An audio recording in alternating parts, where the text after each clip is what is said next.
Last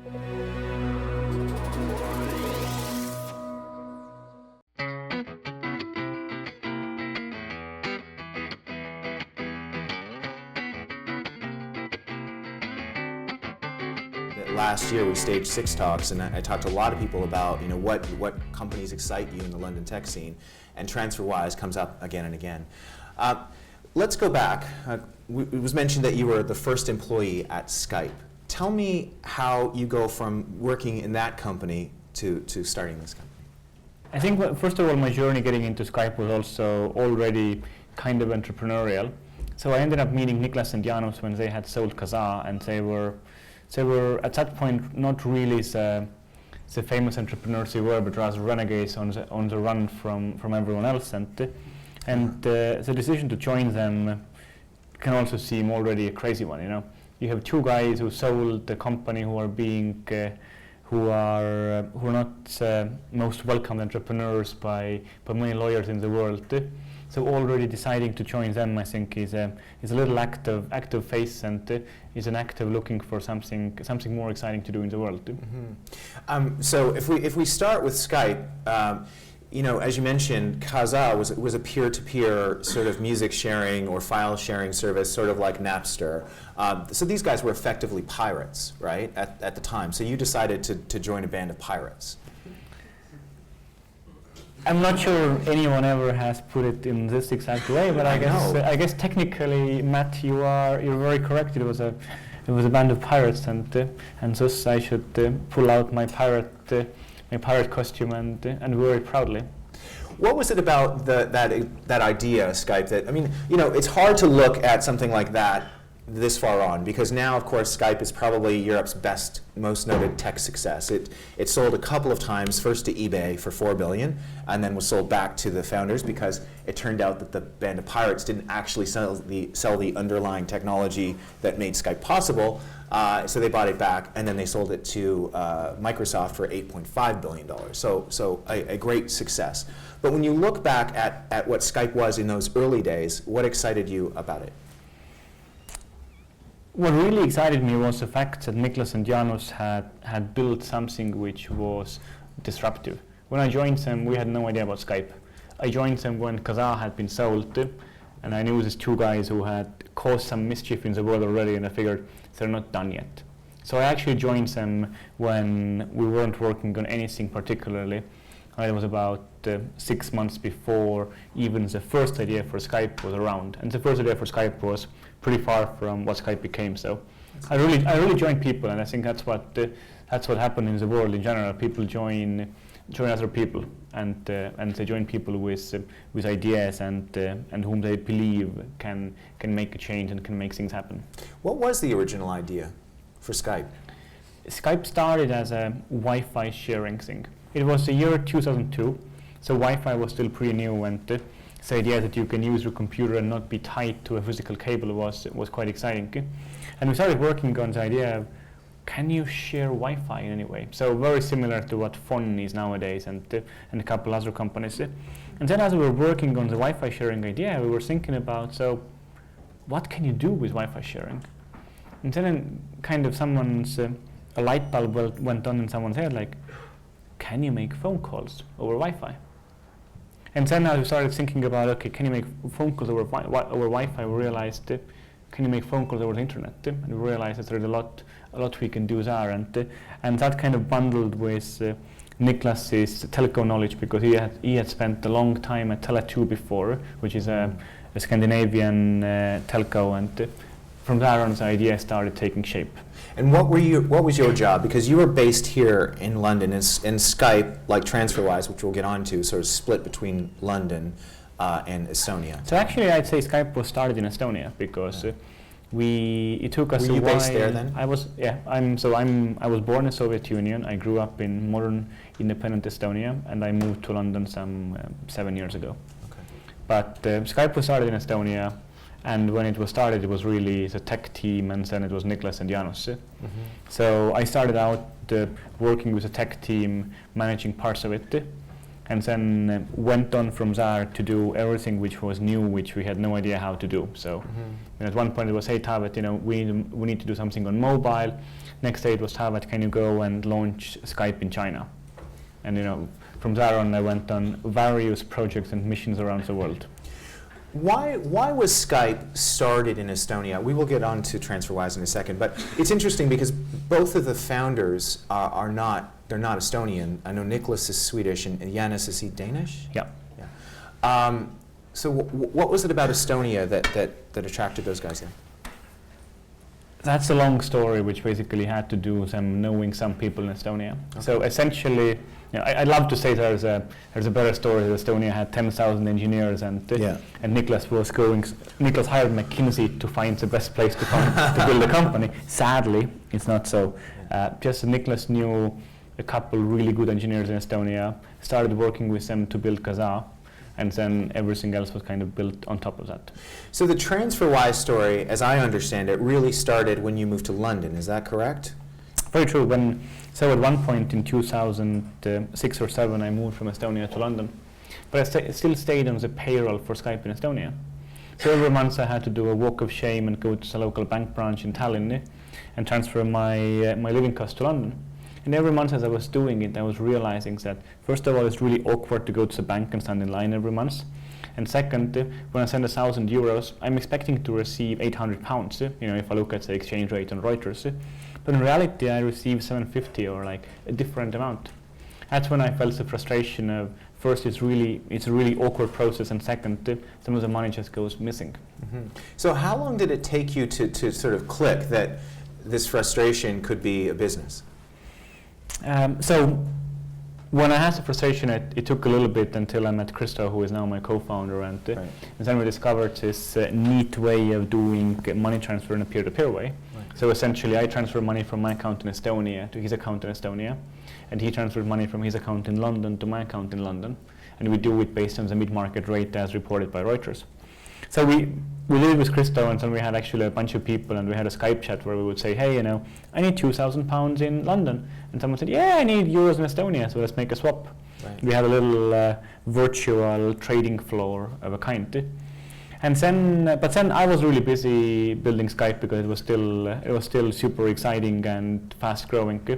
And Krista was busy in this evil world of management consulting, but he was enjoying it. So we weren't thinking about it quite then, but then a little bit later, when we were both thinking about, okay, what do we want to do next, is when we started working on the idea for TransferWise. So how long did you do this sort of informal TransferWise with, is it Krista? How long did you do that before? 4 years.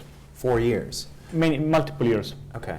So but you had to stay on top of the exchange rate. I mean, it sounds like it actually took a bit of work. No, but the idea of this is based on trust. So because I know Christo, then I can say, okay, so I'm going to transfer 2,000 euros. We look on the exchange rate and see, okay, 2,000 euros equals 1,500 pounds. Right. And I trust him to send me 1,500 pounds, and I send him 2,000 euros. So it's just as easy as logging on to Reuters or going to Reuters website looking at the exchange rate. Yeah. But trust plays a key role here. Like I wouldn't trust this guy here. If he told me that send me 1,500 pounds. Sorry. Yeah, but actually, and that's kind of what you're asking these guys to do, right? You're handling their money. Yeah, but we are the trusted middleman. So given that we've transferred more than £1 billion of customers' money, I think we've earned a bit of trust and will continue earning more trust. Yeah. And we're just saying, hey, you wouldn't be able to find this trusted individual, but you can trust us as a company.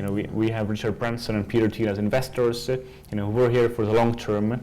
We're not looking to rip you off. We're looking to build a business which helps people. Right. So tell me, going back to turning it into a business, how did that happen? Were you still with Skype at the time, or had you already left? No, I had left Skype already, and we went about it in a very entrepreneurial way. So I was thinking about doing something entrepreneurial, Christo as well, and we realized we have this little let's call it a little method for exchanging money. And then we realized there are so many other people who need the very same thing, but the problem is they don't have the trusted friends they can use. Right. So we thought, okay, could this be turned into a business? And I was like, yeah, there are many people who need it. Millions of people need to transfer money internationally all the time. And there are multiple ways of doing it. First of all, you can go to a business school and you can start writing business plans and spend many months or years doing research and then go knocking on investor doors. But we went about it in a slightly more modern ways, I guess, lean startup or entrepreneurial scrappy way. We built a prototype. We applied for a license with FCA. We got our first license, and then we launched it. And we saw it. The best. The real test is, will people use it? The test is, are you building something which is valuable to people? So we launched it. And when we launched, all we did is we contacted TechCrunch, and we had an article published in TechCrunch, which said, hey, these are guys who are building a new peer-to-peer foreign exchange service. And that article was published, and then 15 minutes after that, the first guy sent us £2,000. That was a moment of shit. What are we going to do now? Because we weren't quite ready for that. But that was a very strong signal that there's something here that people want, so we better get on with it. But what we launched back then was a really scrappy, non-professional looking website. Something which, to build a site looking that way shouldn't take anyone more than 8 hours. And you guys are pretty slick now. So how much money did you have ready to deploy when you launched? Because you have to have the money. I mean, we should probably explain how TransferWise actually works, how you manage to not charge people the fees that they would get charged if they sent money via banks. So the whole idea of TransferWise is peer-to-peer transfer, as I explained a moment before. So basically, if we simplify the world to London and Paris, people send money from London to Paris, and people send money from Paris to London. And all we're doing is we're matching these money flows. So essentially, there's no need to move money from London to Paris because there are people who need this money in London. So we're just doing matching between two pots of money, let's put it this way. So there's no need to move the money because the money already exists. And that's why we can do it much quicker, and we can do it for a very low cost. But that also requires you to have money ready to use or deploy in different markets, does it? No, it actually doesn't, because so it requires a leap of faith that you have people on both sides. Right. And to be honest, when we launched the service at first, we never promised anyone to make a money transfer. We told people, hey, give us your money, and then we're hoping we can match it with someone else's money. Sounds a bit dubious.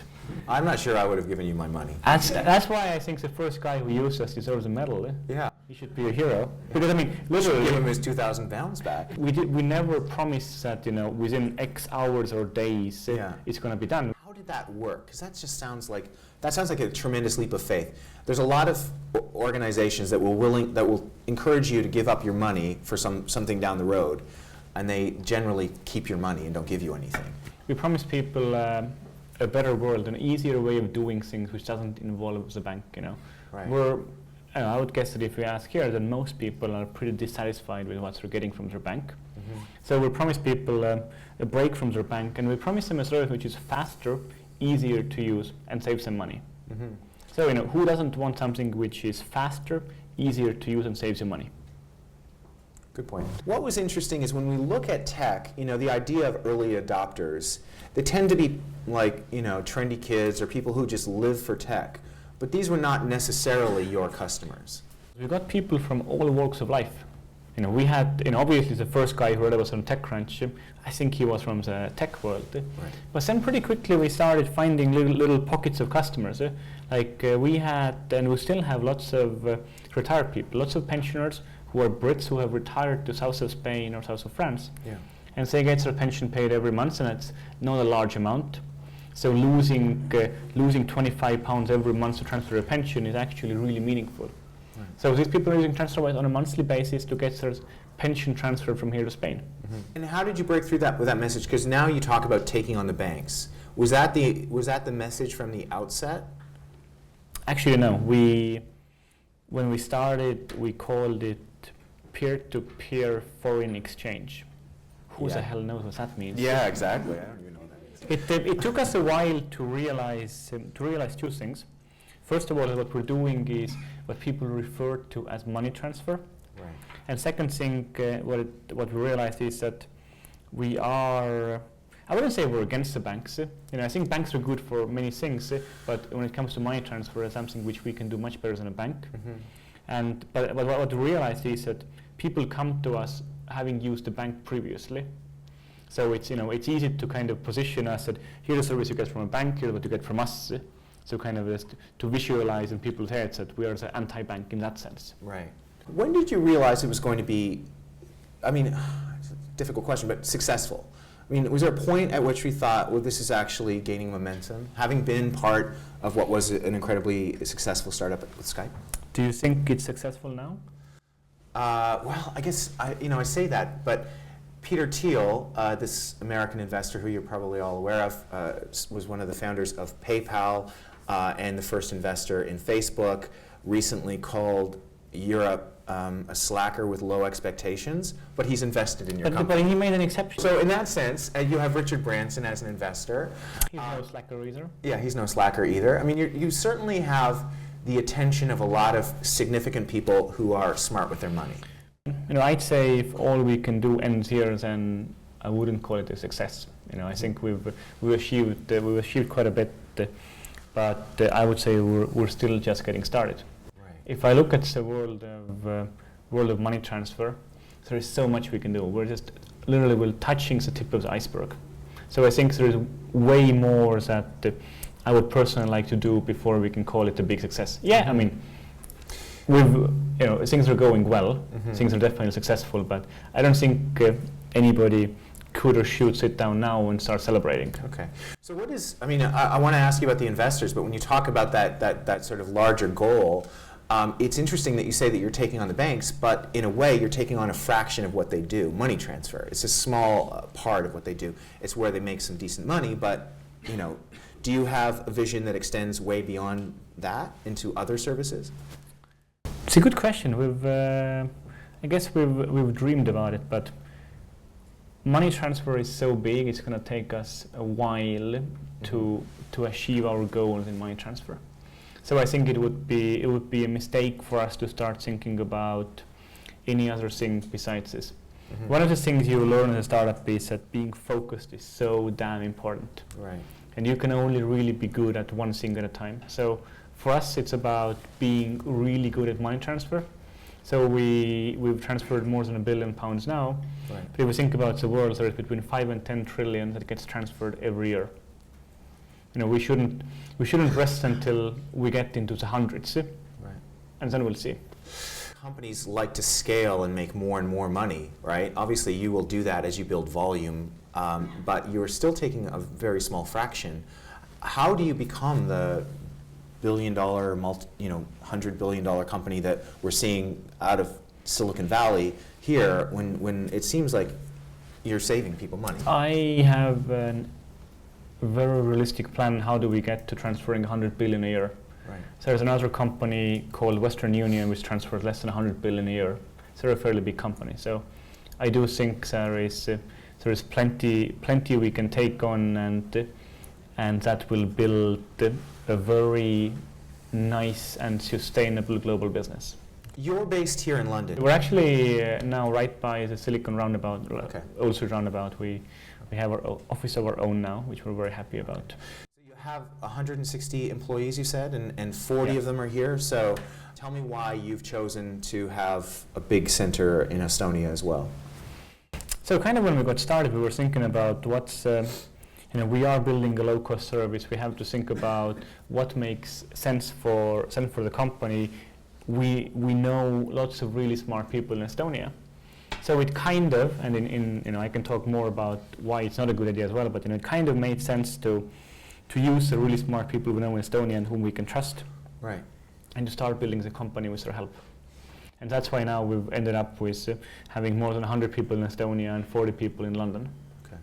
But in retrospect and in general, I do think that it's much easier to start a company being physically in the same place. Because when you're starting a company, you have so many things to worry about. Yeah. So having extra communication overhead, extra travel and stuff to do, doesn't make sense. Don't take on more problems than you should. You're saying that you think you should stay around the same table as long as you can. Yeah. And that's because you don't really trust Skype anymore. Nothing much to do with Skype, but in general, I couldn't live my life without Skype. So I think Skype is a pretty awesome little thing. You're not from the financial, you don't have a financial background per se. I mean, one of the things when people talk about the London tech scene, they say we have these, areas of expertise across, multiple disciplines, and that's why you're seeing, fashion tech and you're seeing fintech grow up. Does it matter to you at all that London is a financial center, building TransferWise here? I think being in London is great because it does have this combination of finance and tech, and we do work with many banks and other companies. And having these companies here close by to us makes a lot of sense. It does make things easier. You're saying that you're taking them on. Don't they kind of resent that to some extent? No, it's the same thing as you go into telcos. Orange hates Vodafone, but at the same time they also exchange lots of calling minutes and cooperate on the other side. So we work with banks because we pay banks fees for the services we get from them, and banks are really happy about that. Wow. What kind of fees do you pay the banks? Sadly, pretty large fees. Really? Because we are processing our payments using banks, and we're paying them fairly for every transfer that goes through them. So we mentioned a couple of your notable investors. Richard Branson, of course, is one of Britain's best-known entrepreneurs and investors. What did that do for the company to have him come in and not only give you money, but pose and give you sort of promotional material? It gives us credibility. So when we went back to the trust question, I think us being able to say that Sir Richard Branson is an investor in TransferWise helps us overcome some of these trust questions. So I think that's a really, really important thing for us. And also he is, I would call him the original disruptor.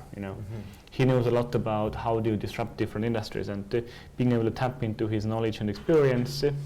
And then being able to say that he's an investor, which gives you more credibility, makes it very much a no-brainer. Has he given you any advice on how to attract more attention? We haven't specifically spoken about this, but I'll bring it up next time. Well, because you guys are all over my Facebook feed. He's like hugging you and stuff like that. Peter Thiel, so he's an interesting character. He tends to be quite opinionated. What's it like to have him as an investor? He is one of the smartest people I know, and really helpful for talking about big problems. Right. Helpful for talking about 3, 5, 10-year plans. Right. And you can see him getting excited about, okay, here's the problem. Let's think about what we can do. How do you position yourself? What do you do about it? So it's a privilege and an honor to meet and talk with him about these things. It's interesting because in Thiel's case, of course, he, along with Elon Musk and others, started PayPal, right, which was a money transfer service of a different sort. So is there anything, is this an idea that he had considered, or, what is it about TransferWise that appealed to him in particular? It was a very easy sell to him. And as a matter of fact, Max Levchin was an investor in TransferWise even before. There was a third co-founder of PayPal. Okay. It was pretty easy to explain to him what we're doing, and to get him excited about this. And if you ask him also, he says there's so much more that they wanted to do at PayPal. Right. So maybe it's part of what he wanted to do at PayPal. I don't know, but it's I think it's fintech and building better financial services is something which he is no stranger to. Do you see yourself as disrupting the banks? Yeah. In a large way, or just? I think the banks are being disrupted from 12 different angles. So it's going to be a death by 12 different cuts. But only if they don't get their act together. I do think that they know what they need to do, and if they speak to customers, they'll find out what is it that people expect from a bank. Right. But if you continue offering the same service in a bank branch that you offered 15 years ago, then sadly there's no place for you anymore. But if they would look around to find out what do people expect from them, they find it out, and I bet they know. So I'm very sure that the banks, some of them will get their act together, and they'll be offering great services down the road. But right now is a great opportunity where lots of stuff in the finance industry is being rebuilt, and banks are busy with lots of other problems of their own. So it's a great opportunity to build a lot of these things and to show the way, and surely the banks will catch up. The same thing that happened in telecommunication with Skype, and the same thing has happened in many other industries before. Thanks a lot for getting this year's Cast Tech Talks off to a great start. It's been amazing to watch the success of TransferWise up until now, and I wish it, long may it continue. Thanks very much. Thanks,